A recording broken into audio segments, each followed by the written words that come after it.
क्या होता है जब एक मेटल एसिड से टकराता है? ये सिर्फ एक केमिस्ट्री लैब का सवाल नहीं है, बल्कि ये एक जबरदस्त केमिकल ट्रांसफॉर्मेशन की शुरुआत है।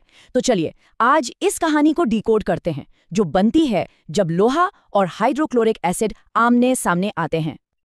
तो आज का हमारा मेन सवाल बहुत सिंपल है। जब हम डाइल्यूट हाइड्रोक्लोरिक एसिड को लोहे के चूर्ण यानी आयन फाइलिंग्स में डालते हैं तो आखिर होता क्या है? Let's find out step by step. सबसे पहले चलिए इस रिएक्शन को बस ऑब्जर्व करते हैं। इस केमिकल स्टोरी के पहले क्लूज क्या हैं? ओके, तो जैसे ही एसिड आयन फाइलिंग्स को टच करता है, एक्शन शुरू। एकदम से बबल्स यानी बुलबुले बनने लगते हैं, एक हल्की सी फिजिंग साउंड के साथ। फिर धीरे धीरे वो लोहे का चूर्ण घुलने लगता है और गायब हो जाता है। और यहाँ देखिए कलर चेंज, जो सोल्यूशन पहले कलरलेस था अब वो हल्का हरा हो गया है।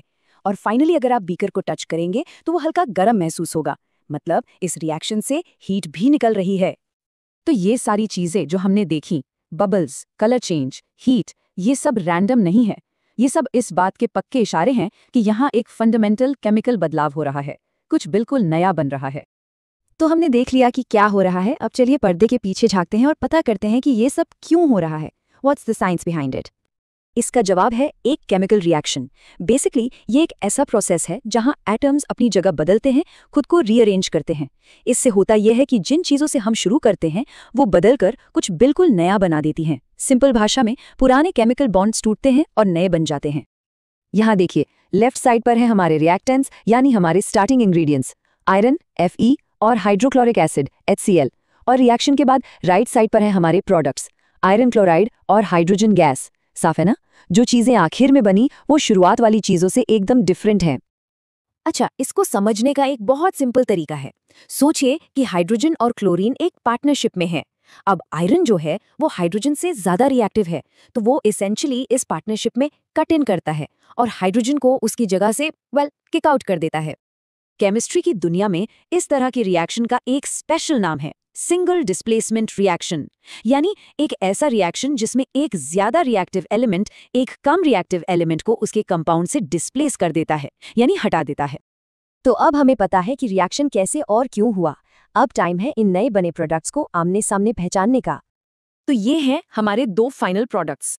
पहला है आयरन 2 क्लोराइड। याद है वो हल्का हरा रंग जो हमने देखा था, वो इसी सब्सटेंस के बनने की वजह से था। और दूसरा हाइड्रोजन गैस, और वो सारे बबल्स जो शुरू में इतनी तेजी से बन रहे थे वो इसी कलरलेस और फ्लेमेबल गैस के थे। जरा इसके बारे में सोचिए, हमने दो सिंपल सब्सटेंसेस से शुरुआत की और बदले में हमें दो बिल्कुल अलग नए सब्सटेंसेस मिले।